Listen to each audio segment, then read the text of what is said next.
On our panel tonight, one of the three Brexiteers, the Conservative International Trade Secretary Liam Fox, Stella Creasy, the Labour MP, who today forced the government to agree free abortions in Britain for women from Northern Ireland, the Editor-in-Chief of The Economist, Zanny Minton-Beddoes, the founder and editor of the left-wing news website The Canary, Kerry-Anne Mendoza, and the LBC radio host who teaches politicians to count, Nick Ferrari.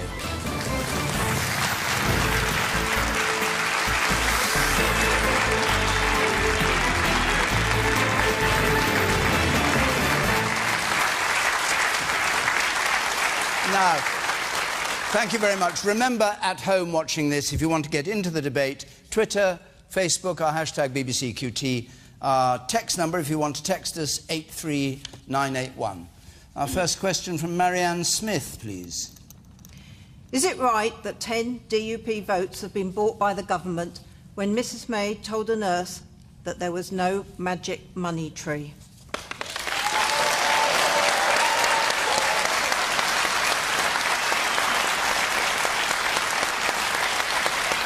So, she actually said that here on Question Time to a nurse when she was on the programme just before the election. There isn't a magic money tree that we can shake that suddenly provides for everything people want.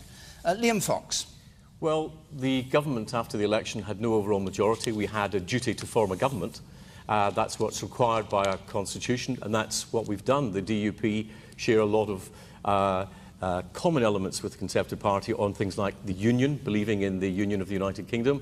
They supported our Brexit deal. They support the proposals we have of dealing with extremism. They're very important elements going forward. It's the £1 billion she's asking about. Yeah. Can you turn to the £1 billion? And what, of course, it's the MPs from the DUP clearly wanted to get better funding for Northern Ireland and things like infrastructure, and who can blame them? They've got an influence that they didn't have before, and that's what our political system throws up. But there is something that was different about Northern Ireland. If you look at the city deals that were done in England, there were over nearly £3.2 billion worth of city deals done. In Scotland, there was £750 million of city deals done. In Wales, £500 million. In Northern Ireland, zero. They weren't getting any of the benefit of that programme that the government had brought forward. And the money, so of course, just kind of catching up. Does it mean that then, in order for Northern Ireland to get the funding it deserves, Theresa May has to depend on them to stay in power? No, but the funding that has been allocated is for a number of specific projects. Mental health is one of them, clearly. The facilities in Northern Ireland should be better, but also Northern Ireland's infrastructure in terms of its economy has a number of deficiencies. And Northern Ireland, in terms of exports, is the lowest exporting part of the United Kingdom. So where's the money going to come from? Well, the money we were told only 2 weeks ago there wasn't any. The money will have to come from the Treasury, and it will have to come from within the existing programmes that we have. But so there is a money tree, you just shake it a bit and it drops. We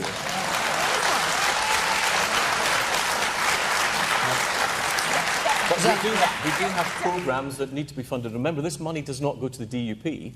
This money goes to the government of Northern Ireland itself. But it's money that is found when you needed to find a way to do this deal. It's not money that was sort of sitting there that's, nobody had thought of for anything else. There are lots of places in this country that could do with a bit more infrastructure. There are lots of places that could do with a bit more. But I think I'm interested in how you started this answer. You said that the government had a duty to form a government. Well, actually, it didn't have a duty to do a grubby deal. It had, it could perfectly well have functioned as a minority government. We've had minority governments before. They tend to be quite weak ones. But it's not at all clear to me that this deal, which not only is, frankly, a grubby bribe of £1 billion, it also makes the whole peace process somewhat harder. I would say that it makes Brexit more complicated.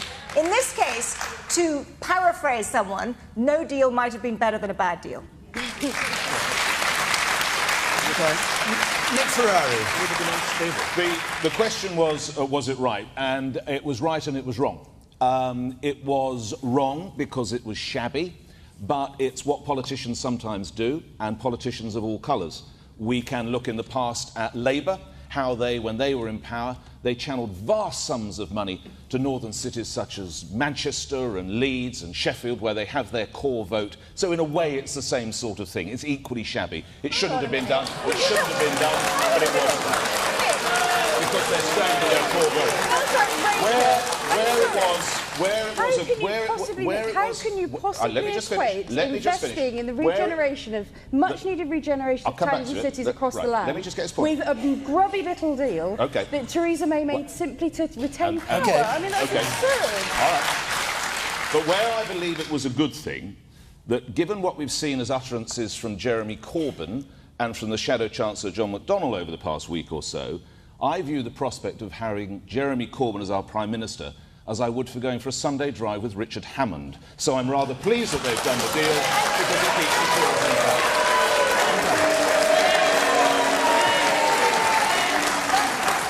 All right. Stella Creasy. Look, we can talk about the mechanics of what's happening in Parliament and the fact that it basically equates to every single DUP MP being worth £1 million. But actually what matters here is this country hasn't had a pay rise for 10 years. People, I see it in my surgery, I see it in my constituency every single day, people for whom there is far too much month left at the end of their money, and they are desperate. And I'm talking to schools where teachers are quitting in droves. My local hospital has a nurses shortage. Our public sector workers, those firemen, those policemen who've kept us safe, who ran into burning buildings. And yesterday, some of them might have turned on the news halfway through the day and thought, finally, somebody is listening. So what a cruel, horrible moment it was when the government voted down our attempt to say, you know what, actually there is agreement across this House that these people deserve a pay rise. Let's do something about it. I'll come to that. Kerry-Anne. To come back to Marianne's question, we all watched that nurse plead with Theresa May, plead with her that she hadn't had a pay rise for 10 years and she needed a break. And the Prime Minister looked her square in the eye and said there was no magic money tree. And then when the British public refused to give Theresa May a majority, she bought one for £1.5 billion. And as Stella says, what was the first thing she did with that majority that she bought with £1.5 billion of your money? She said to that nurse, she said to the police that ran into the Manchester concert bombing and the terrorist attacks on London, and she said to the firefighters that ran up 20 stories in Grenfell Tower to save lives, you're not worth a pay rise. It's outrageous. You sit up there, and I'll come to you, Liam, obviously. The man up there. Yes? I can't believe that Liam Fox mentioned security in connection with the DUP. The Tory party trying to smear Corbyn with his connection with attempting to create a peace deal in Northern Ireland. That is shameful. You in the front. The man in the front here, second row. Yes, you. I think it's quite incredible, especially from Labour, that they're not recognising that, as Nigel Dodd said, Labour tried to do a deal in both 2015 and 2010, and also the SNP even tried to do a deal, UP. So I feel it's a bit of hypocrisy coming from everybody, actually. Okay. Liam Fox, do you want to come back on the money point? Yeah. Well, it is very clear. That's a very, very good point. It's a point I was going to make. Stella didn't actually mention about the coalition, about the deal of confidence supply that we have. It's not a coalition. Liam, do you think I would have voted to go into coalition with the people I've just been fighting about abortion rights with? You tried to go into coalition with them in 2010. Gordon Brown's tried to stay in power by doing a deal with the DUP in 2010. So let's have none of this high-minded stuff. That's exactly what you tried to do. Yes. Can I just ask you, because one question is, did you really need to do this? Was it a necessary deal? Because it seems to me hard to believe that the DUP, when push came to shove, would vote against you if it meant that Jeremy Corbyn would be in power, given his relationship with Sinn Féin. I think you have a sort of a view that you're very good negotiators. You know, you're the best crack negotiating team. It strikes me that in this area, at least, it was a pretty poorly done negotiation. OK, are you in the check? Yeah, Mr Fox, you can't explain that the deal with the DUP is to improve infrastructure. This is really just a ploy to get into power. OK, I'm going to take... we're talking, touch briefly on the nurse. Let's just deal with that for a moment. David Bryant, let's have your question, please. David Bryant. Should MPs receive a wage freeze and cap on expenses in this time of austerity? Should MPs receive a wage freeze?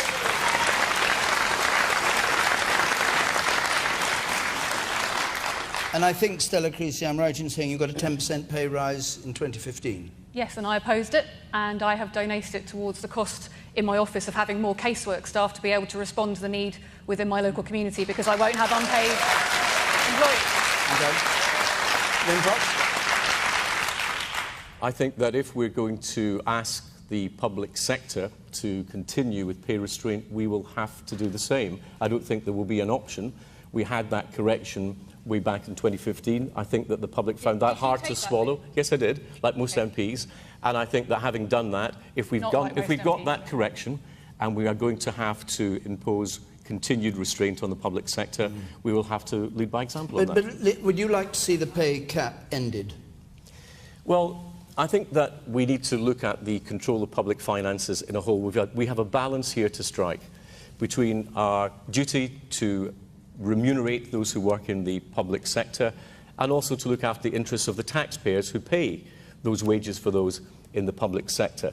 And I think that we've got a number of public peer review bodies coming forward. That's the appropriate place to look at that.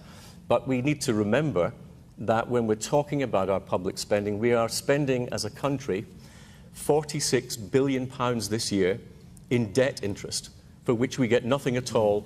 And that's because of the debts we've run up in the past and the interest that's accrued on those debts. And we've got to get to a point where we stop doing that. And what people call austerity is actually living within your means. And we all have to understand that we're living within. Okay, but Liam Fox, hang on a second. You know the pressure there is on the 1% pay cap. You opposed it when Labour put up. Are you saying there will not be any change and there should not be any change in that policy? No, or are you saying wait for the budget and maybe the Chancellor will The Chancellor has made clear that we will look at the peer review bodies for the groups such as the nurses that we will look at and have always looked at as a special case. But the idea that the country can spend money that it doesn't have and simply leave the debt to the next generation is simply not acceptable. We've got to get out of those bad habits. I have to say, sorry, just 1 moment. This is high hypocrisy indeed from the man who submitted an expenses claim for 3 pence for driving 100 metres. The man, and frankly, I'm surprised to see you sitting there tonight. I thought your best friend Adam Werrity might actually replace you. And I just think it's outrageous that you can sit here with a straight face and tell these people, talking these terms about austerity and restraint and living within our means, when you were quite happy to make those Stella Creasy. your own income. Liam. But I just say that, you know, we're here to have a debate. If you want to get into smear, which is what you're very good at.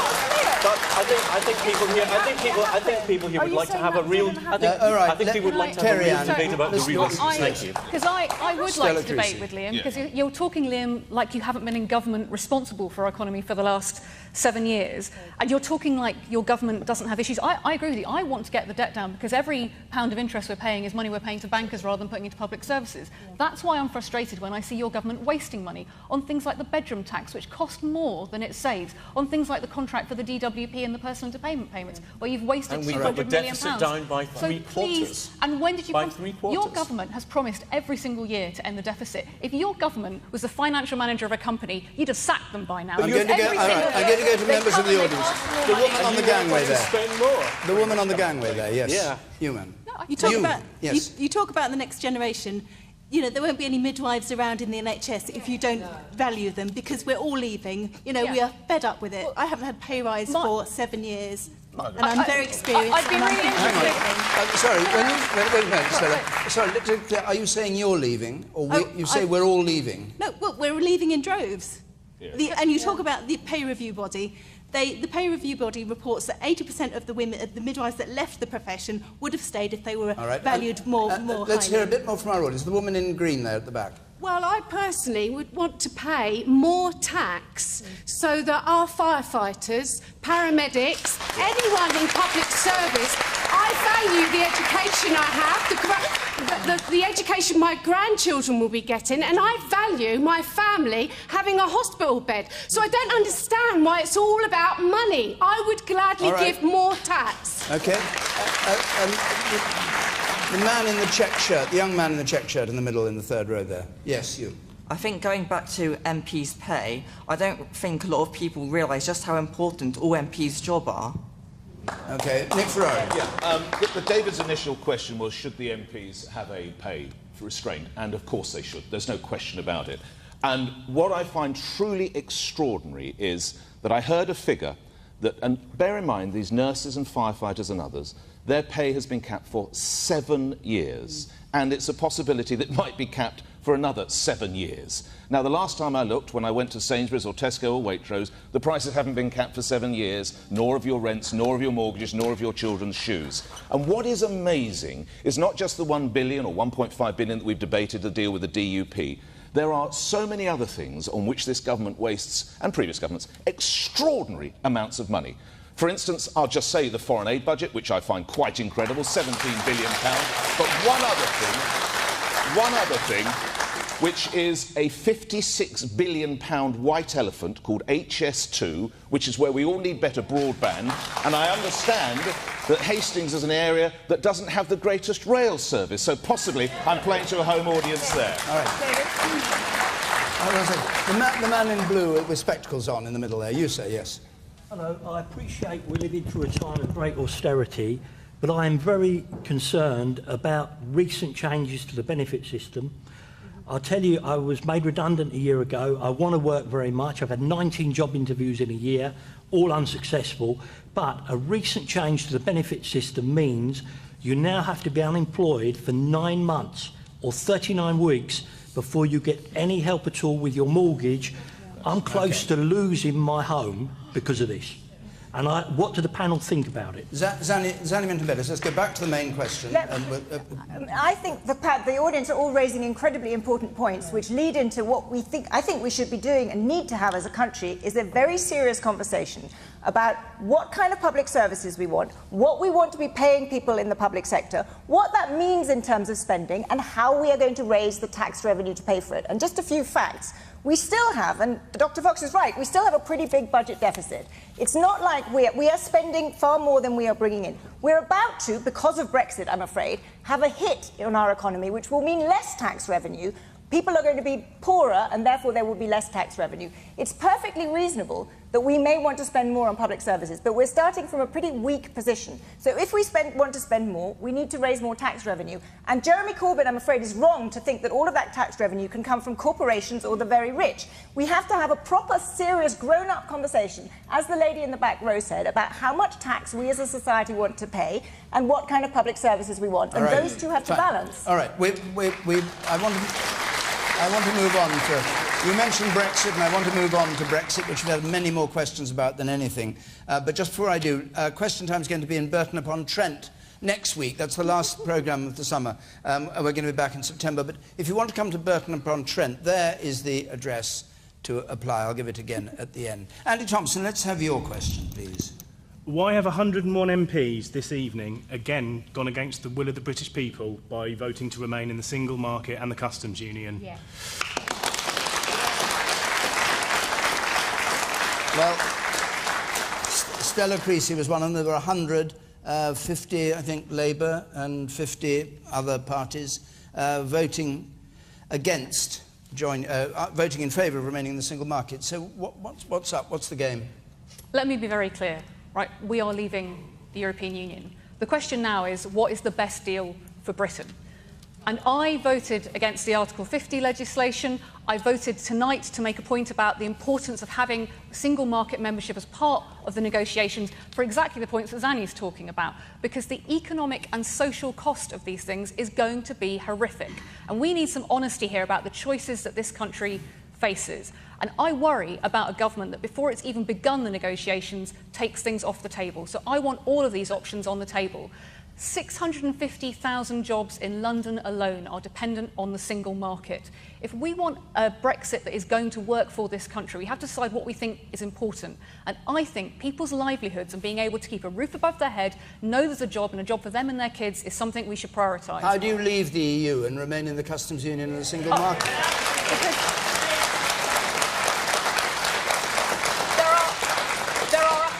101 different combinations that could happen. There are lots of countries that... well, there are. And actually, one of the things that's frustrating about this debate for the last 9 months is you've had Brexit means breakfast means Brexit. There are 101 different deals. Different countries are part of the European Free Trade Association. Other countries are part of the EEA. There are countries that are part of the Customs Union.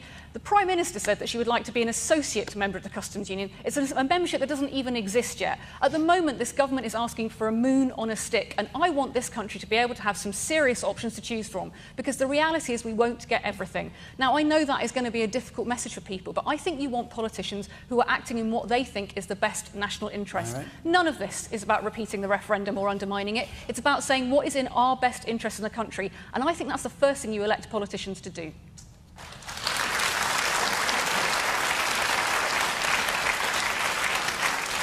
So, Liam Fox, 101 different combinations. Did you think that Stella Creasy and others were going against the will of the British people by voting to stay in the single market? Let's face it, the people who say we want to stay in the single market, want to stay in the customs union, but we really will still respect the will of the British people, it's not true. They've tried to frustrate the will of the British people. The British people made very clear in the referendum, and then in the general election, incidentally, the Labour Party manifesto said we will leave the single market. The Conservative Party said we will leave the single market. 82% of voters voted for one of those parties that's going to leave the single market. And I would say to those, who are intent on thwarting what the British public voted for in the referendum. We voted to have control of our own laws, control of our borders and control of our money. That means not being under the influence of the European Court of Justice, not having complete free movement as we have inside the single market. You know, what don't you understand about democratic, referendum or binary? Because that's what we voted for. Liam. All right, briefly, Stella, briefly, answer that. That's not actually true about the Labour manifesto, but also we've just had a general election. Your government asked for a thumping mandate for that approach, for that hard Brexit, come what may, isolationist approach, and the public said no. But hang on a second.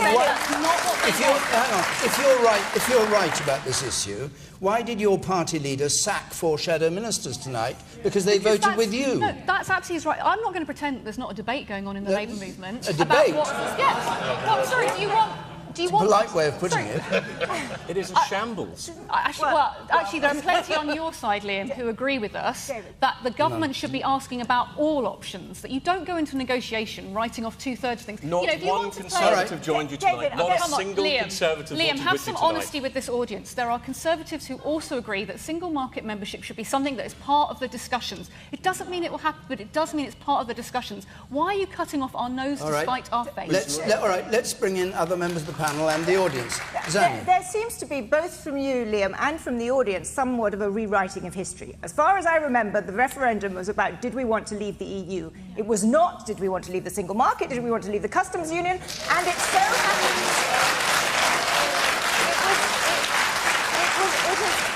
it's been interpreted in the past year to be Brexit means a hard Brexit. And Stella's absolutely right that the results of the election were not a thumping majority for this. And you can say not, but there's not. If you look at opinion polls now, opinion polls seem to suggest that a majority of the British people actually want to stay in the customs union. All right. Okay. All right. Yes. All right. Okay. Listen. Better if some of you Sunday opinion polls. Better if some of you speak than all of you shout. Who disagrees with what Zania's just said? All right, let's hear from you, the woman there on the right. Yes. What did you vote for when you voted? Conservative. I didn't vote most recently because I didn't think it was worth doing. No, I was thinking... All right. But hundreds of years, this country has stood on its own. It's been the best in the world for almost everything. And we've joined up with others, and it's a load of rubbish. Everything we do is awful. We're in debt. It's all horrible. We should be back where we were, on our own. That's why. Thank you. And anybody else want to take issue with what she said? You, sir, the man in green there, yes. I think there's a little addressed issue in society that there's this balance between freedom and responsibility. And there's not only left and right in the world, obviously, because Brexit proved that. It was split down party lines. But there is this issue that people want to be freer, and we voted by a slim majority, but we voted to be freer from the supranational system of the EU.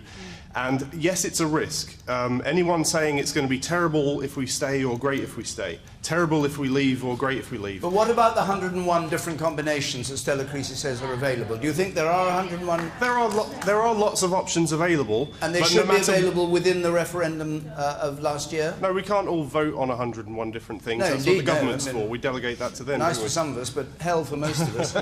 You sir there on the corner there. You. Stella says that 650,000 jobs in London depend on the EU. They're not going to go away just because we leave. And you say that we want to be isolationist. The share of the world GDP that the EU has is going down year by year by year. We want to look to the rest of the world. There's a big world out there which we can be part of. And what do you think of the remaining in the single market or remaining in the customs union? I think we should come out, both of them. Nick Ferrari. Just before we move on, to the gentleman there who's tried 19 times, I wish you the very best of luck, and I hope somebody's watching tonight that gives you a go. The very best of luck to you, sir. Who are you pointing at? That gentleman there who says he's lost his job and he's tried 19 jobs. And by the way, I will write you a reference. I've known you for 20 years and you're the finest guy I've ever come across. Not really, but I'll help.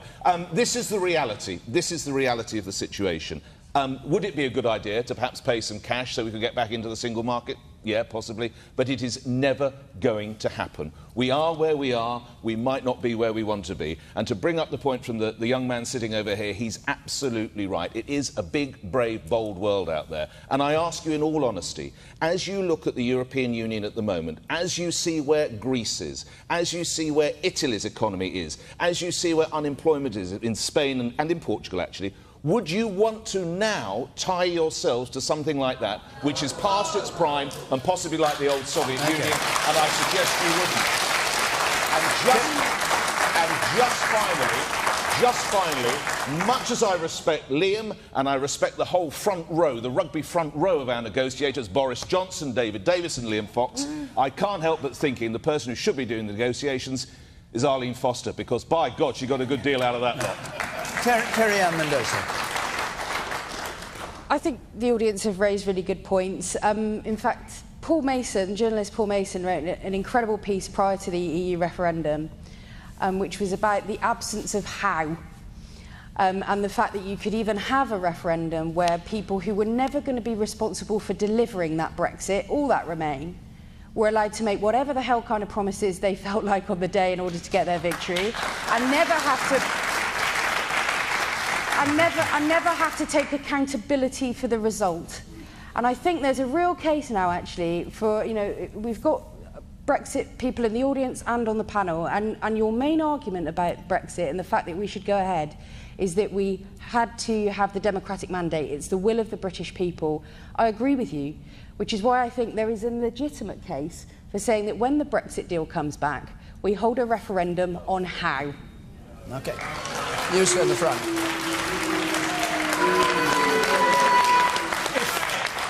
If, as our panel are saying, our MPs really have got the best interests of Britain at heart rather than self-interest, then after the British people have had the opportunity to vote us in or out on Brexit, there should be a cross-party project for the good of the nation to come together so that then we push the country forward. I'll come to you up there. Now, hold on a second, then.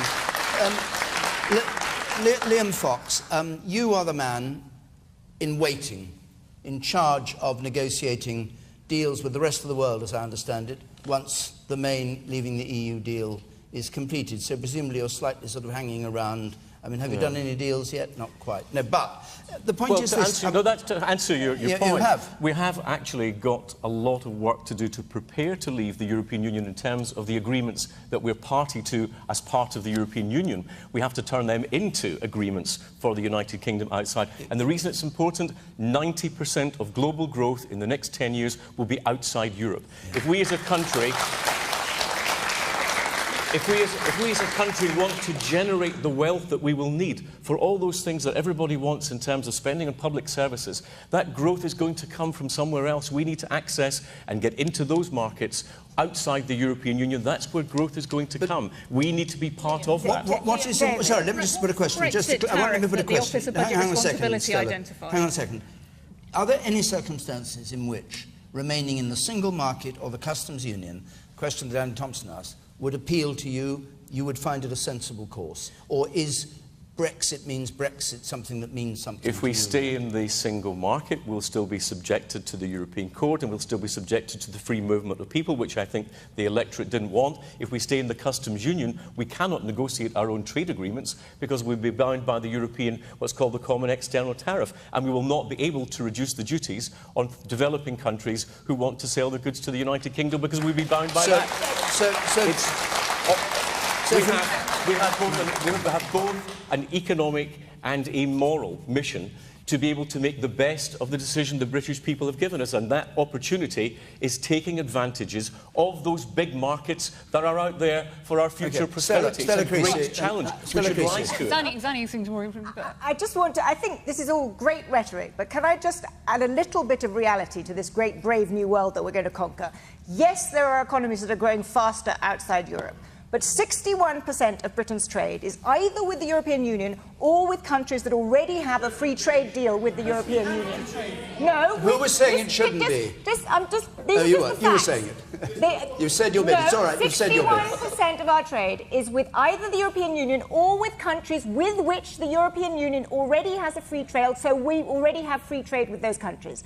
The rest of it is divided half to the United States and half other countries. Now, the United States, we might be able to get a free trade deal, but tariffs are already incredibly low. What the US would want is access to our agricultural markets. What we would want is greater access for services. Now, I'm a free trader. I think more free trade is great, but let's be realistic about what that means. That means the British people having hormone beef, having chlorine-washed chicken. Yes, it does, because that's what the Americans will want. And the idea that the other thing, Liam, is that, as you know well, the Americans are not going to negotiate with you until they know what the relationship is that you have with the rest of the European Union. And ditto with all the other big emerging economies. And just one fact. If the trade with the EU decreases by 5%, you need to increase trade with the 10 biggest Commonwealth economies by more than 30%. So how would you? How would you go along with the decision that was made by the referendum in the first place? If you want a Brexit, can you put your hand on your heart and say, staying in the customs union, staying in the single market, accords with the wishes of the 52% of the British people? Yes, because they wanted to leave the European Union. And yes, you will demand change. There will have to be changes to the way that Britain has its relationship with the European Union. I accept that, and so does everybody, but it's a negotiation that should not exclude the most sensible approach, which is to have all, as Stella says, all options on the table. We have to leave. We've been told to leave by the people. They've given us instruction, not a request. Right. And if we stay in the single market and we stay in the customs union, we're still going to be in the European Union to all intents and purposes. That is not what we were instructed to do. Let's hear from some... Stella, I'll come to you because you asked her to go instead of you, but I'll come back to you in a moment. The woman up there, the second row from the back, yes. I would trust what Zanny says because she works for The Economist. She knows money, so I think we should listen to her. All right.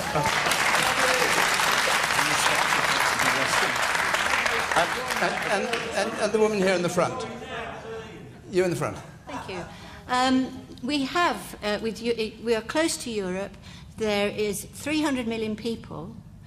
How are we going to, with the rest of the world? Australia has a population of about 23 million, Norway about 5 million, Canada 40-odd million. And, you know, someone said, oh, well, India's got a huge population, but there aren't that many rich people in India. Why would we reject the 300 million people who are on our doorstep?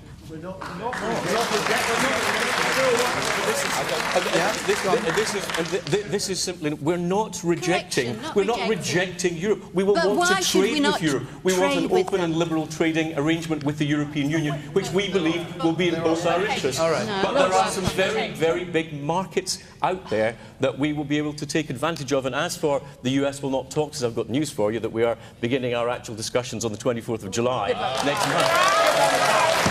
Okay, a brief last word. I want to go on. We've got many other questions, not just Brexit. Yes. This debate proves why actually you want more parliamentary scrutiny, because there are lots of different combinations.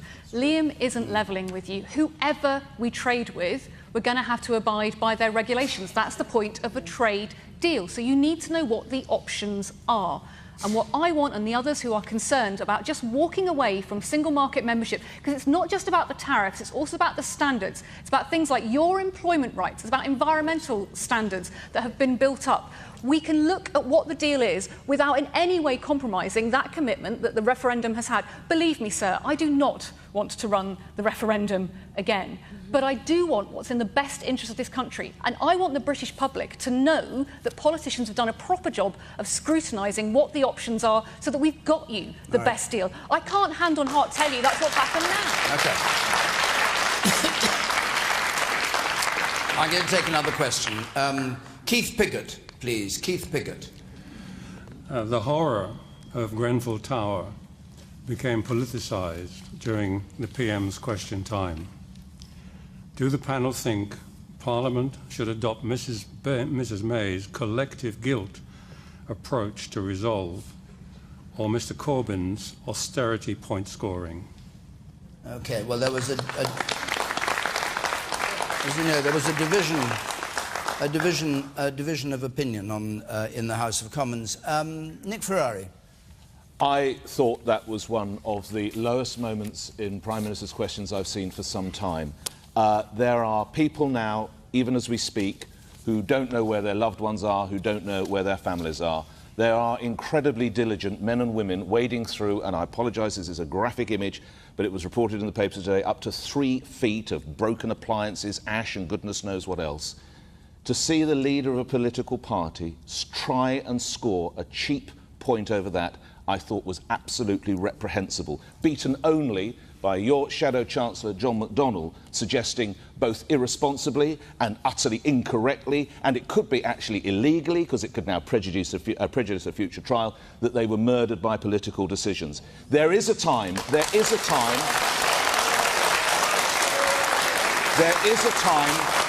able politicians such as Stella and Liam and all their colleagues to debate this. But while those brave men and women are still searching for fragments of bone or teeth for those people, it is not the time to get political about it.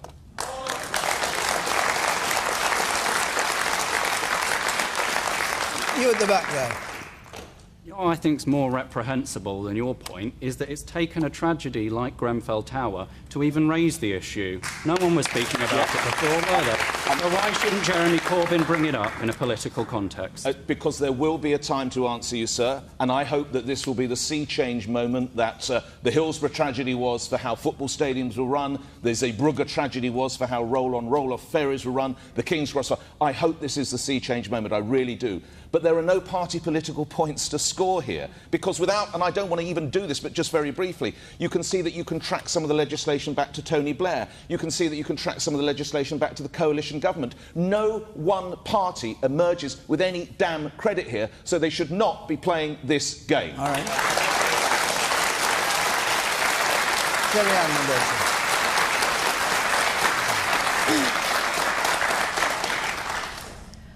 Do you know what I think is reprehensible? I think it's reprehensible, and I think it's disgusting, that the reason that that building was wrapped in combustible cladding was because the poverty of the people living in that tower block was offensive enough to hide behind combustible cladding and not offensive enough to deal with. I make no apology for saying it. Well, if it's wrong, you have to, actually. This is not about party politics.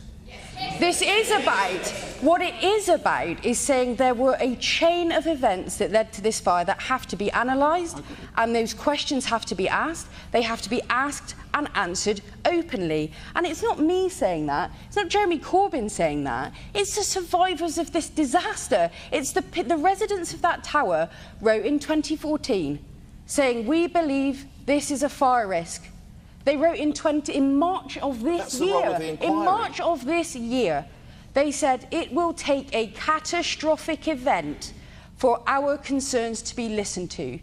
And tragically, that proved true. Because those people, because they were poor, because they were immigrants, because they were ignored. Because I guarantee you, Nick, if they would have been the richer residents of Kensington and Chelsea making those complaints, they would have been There is dealt a with. football stadium where Premier League footballers who are earning £300,000 a week, they play where there's this cladding. There are hotels, I won't name them, where there is this cladding and you're paying £200 a night. You have to let the inquiry take its course. You must. The woman over there. I'll come to you. The woman there. Yes. In 2009, 6 people were killed in a tower block fire in Southwark. The coroner said in 2013 that the cladding was to blame, and he said that all tower blocks should be retrofitted with sprinklers. This government did not provide the resources. They sent a letter. They didn't make it compulsory. They had the choice. David Cameron instead had a bonfire of building regulations, and he boasted of that. Liam Fox.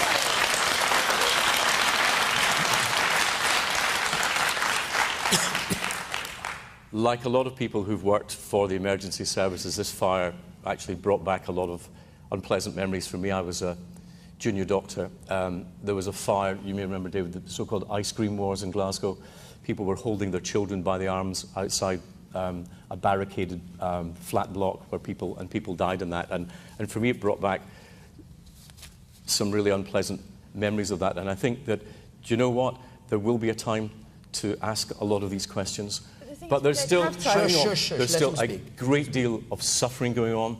People have had their lives ruined. People will have their families. They will never be together again. And I think that we need to conduct this debate with a little bit of respect for them. Politicising it, I think, is deeply tasteless and it's offensive. I couldn't agree more, but I would say... I think there's been a public policy failure here for decades. Yes. We're going to have to come to terms with that. And it's come at a lot of levels. It's come at government level, at legislative level, it's come at inspection level, it's come at building level, it's come at local authority level, and we'd be very wise now to let the inquiry take its course, stop pointing fingers, and remember that this is essentially still a dreadful, dreadful human tragedy that we're witnessing. Hang on, Stella Creasy. What Jeremy Corbyn actually said in the House of Commons was that the fire was the result of disastrous effects of austerity, of a price paid in public safety, the terrible consequences of deregulation, cutting corners, which stem from a disregard, I quote him, for working-class communities. Do you endorse that view?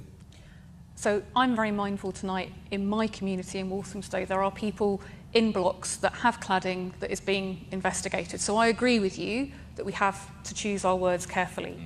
I'm also very concerned by what we've seen from the judge today in the inquiry, who's already said, look, I don't think I can satisfy the concerns of the Grenfell residents in terms of what I'm going to be able to look at. Because what he's going to look at is when the fire happened and what happened after that.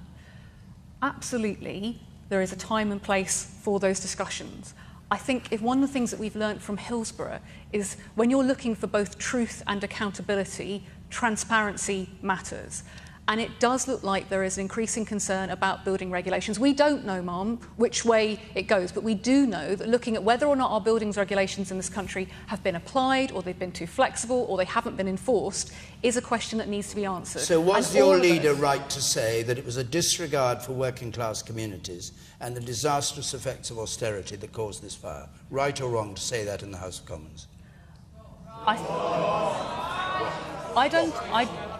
I don't agree with the way in which he put it. I do agree that the inquiry should look at a wider range of issues, and I think all of us, you can hear the heat in the audience tonight, you can hear the concern.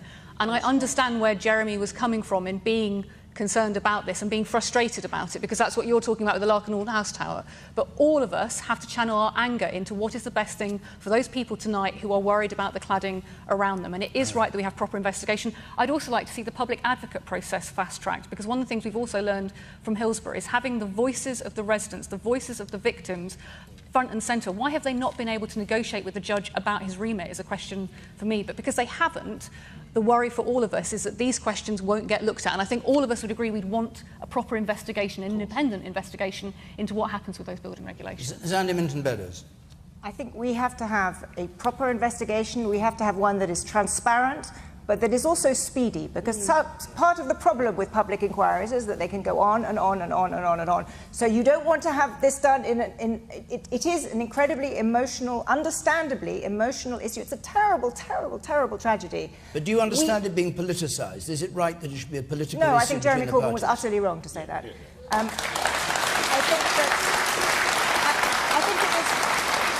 think it was both inaccurate and unhelpful, and more importantly unhelpful, because adding to the emotion at this point makes it less likely that we have the kind of speedy, transparent inquiry that we need to have.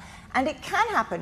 There was a terrible fire in Scotland not so many years ago in a tower. There was a quick analysis of what needed to happen with building regulations and their enforcement, and things changed and changed fast. We need that, but we also need to have, frankly, a broader look, and this is where I think the austerity here is it's not irrelevant, but it's somewhat tangential. But there is a broader problem with the housing stock in this country that this is partly a reflection of. And we need to have a debate on that. The inquiry isn't going to have that. The inquiry needs to look at building regulations and what caused the fire, how it spread, what can be done as quickly and to improve things as possible. But beyond that, we need a broader debate as a country. Let me go back to the regulations isn't part of the inquiry at the moment, Zanny, and I think that's a concern that many of us have, is that ought to be something we are looking at now. Keith Piggott, you asked the question. What do you make of it? This is a collection of 600 Victorian cuttings of crinoline fire deaths. The first cutting says how to keep fire away from people and how to make non-flammable clothing. Lessons have been forgotten. They're never learned. They're just forgotten. And that's happened in this case for decades by all parties.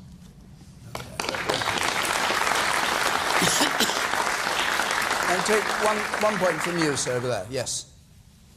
There you.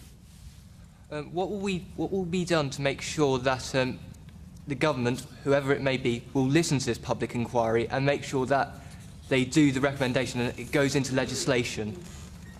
You think the inquiry may just be published and nothing happen?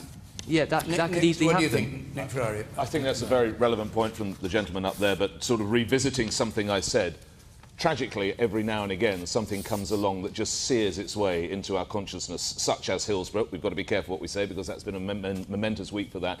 Or the King's Cross fire, or the Townsend-Torreston ferry, and it causes massive change, because it is the will of the people, and the politicians know there has to be change. And I give you this promise, I'm telling you now, in 2 or 3 years' time, there won't be cladding on any of these hotels, on any of these hospitals, on any of these schools, on any of these apartment blocks, and Britain will be a bloody better place for it. All right.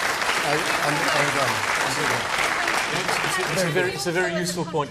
End the critique of health and safety, because this government boasted about having a 1-in, 2-out approach to regulation, and if we're learning anything, actually regulations about building safety, about health and safety, are absolutely critical. So if one of the things that comes out of this is a recognition that health and safety is there exactly for those reasons. All right. Liam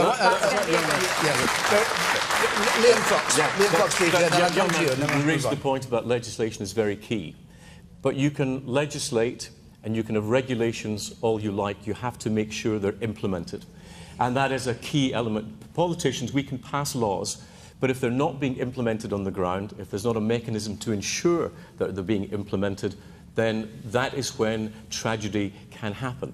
And it's not just enough for us to say. It's not just enough to say. Was that the part of the reason that enforcement isn't taking place is because of cuts to local government funding of 40%. Okay. Like, really? Like, if you're not paying for the inspectors to enforce the legislation, what is the problem?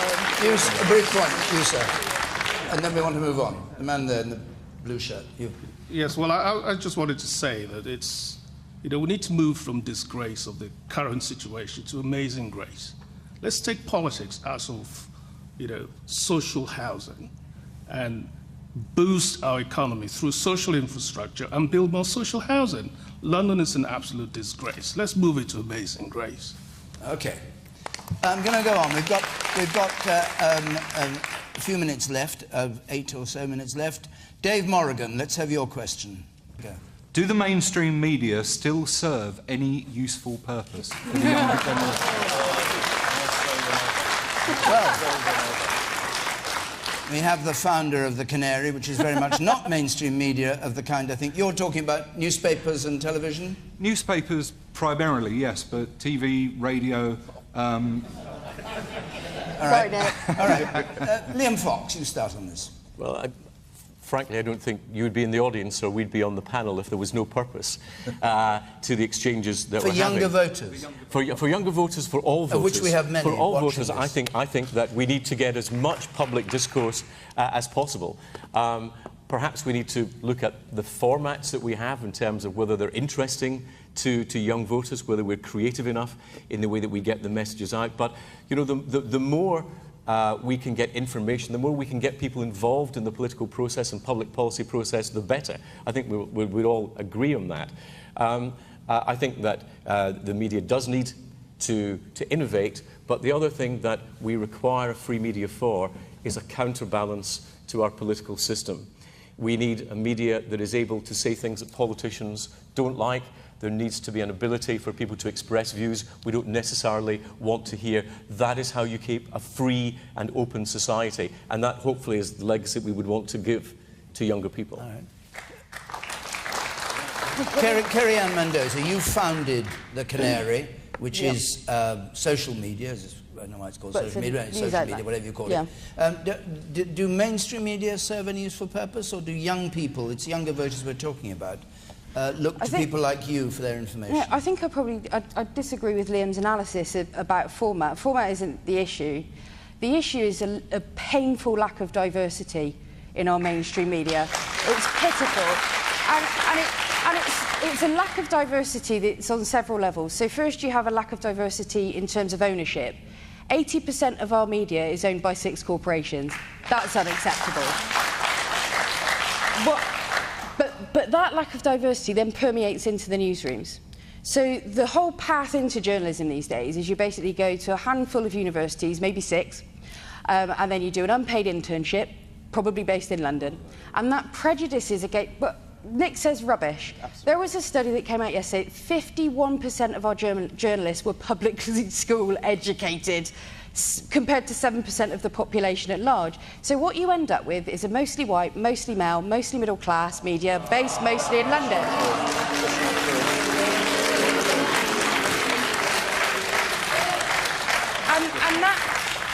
And the problem with that is that narrow slice of humanity doesn't know what it doesn't know. And this isn't about people being evil or being cruel. It's just simply, it shouldn't be a controversial point to say that the newsrooms of the British media should look and sound like the modern Britain in which they sit. Okay. That should not be a controversial point. Nick Ferrari. Right. It will be an unpalatable fact for you, but the reality is that the people who were involved in the brutal racist killing of Stephen Lawrence would not be behind bars without the power of the Daily Mail, and that's a fact, and the editor took a great risk and could have gone to jail for that.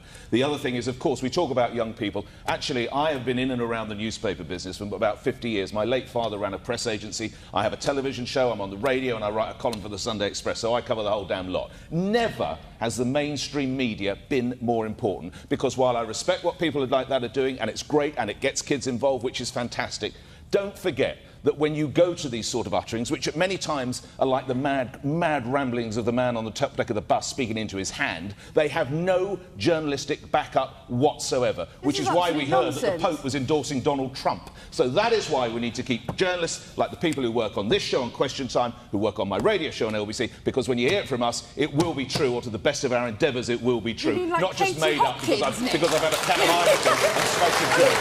That is outrageous. That is the most outrageous. Firstly, You want to talk about facts? Firstly, our readership isn't predominantly young. Our readership is predominantly 25 to 50. I was addressing that man's question.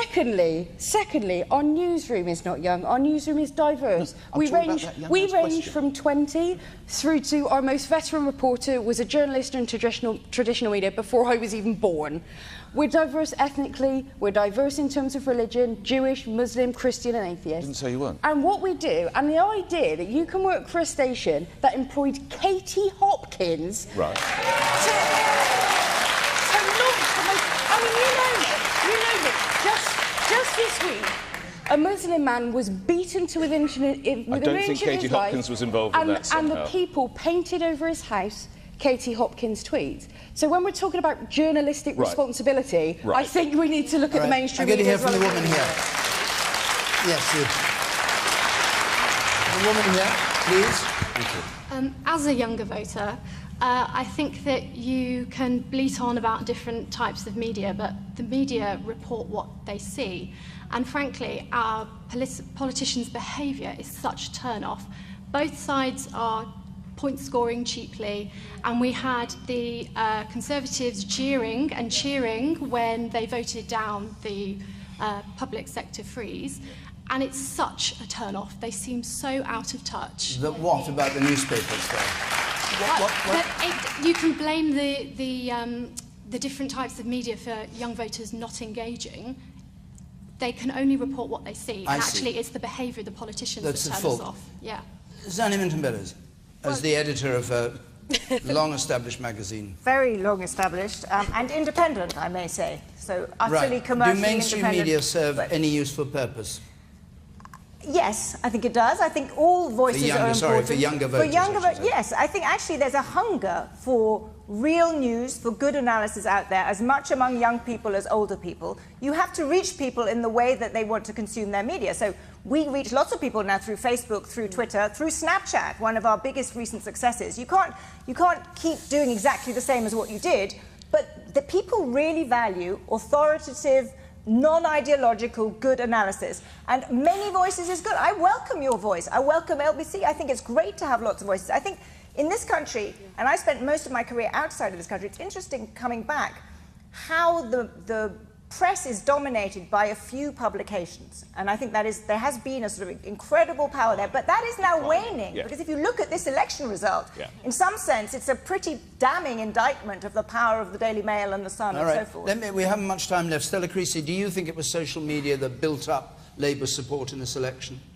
Oh, look, 60% of people, I think 60% of people under 30 get their news from Facebook. Clearly, the way in which people are consuming news has changed. I think in a healthy democracy, you need both news and analysis, but you need to be able to tell the difference between both. And frankly, whether it's offline or online, I think you need to have confidence in the sources. So I agree that we need to look again. I mean, in this country, we've traditionally separated out broadcast from print. Our print media doesn't have the same impartiality. No, I think you would not say the Daily Mail was impartial. No, but you don't have to buy it. Stella Creasy. But what I worry about, well, I just say what I worry about is I do have younger people in my community coming to me who are very, very critical of official sources of information, but will then send me links from Russia Today and say that that backs up their idea. And what I want us to be able to have is a debate about sources, because actually I think all of you should be open to the scrutiny about what is your evidence base for the claims that you're making. And I do think the news media model is changing. OK, we've got to stop. We've got to stop, I think. Quick question to you. Daily Mail or the Canary? To do what with? To do what with? That's a fine answer. OK, very briefly, so the man who asked the question, I think we have 30 seconds left. I'd just like to state that today, earlier on social media, I put this question out with particular focus to newspapers. I had about 20 of my friends respond. Not one of them, from the age of in their 20s through to their 50s, ever buy a newspaper anymore. Okay. It's all through the internet and social media. Thank you very much. Our time's up, I'm afraid. Next week, Question Time is going to be in Burton-upon-Trent. It's the last programme before the summer break. Parliament breaks too. We're back on September the 14th with a programme from Stratford in East London. Now, if you want to be in the audience there in Burton-upon-Trent, or Stratford, if you can remember it, on September the 14th, apply via our website. It's the best way probably, or go online, ring us, on 0330 123 9988. If you've been listening to this on 5 Live, Question Time, Extra Time follows, and that goes on until the early hours. But here we come to a close. My thanks to our panel, all our panellists, and to all of you who came to Hastings tonight to take part. Until next Thursday from Question Time, good night.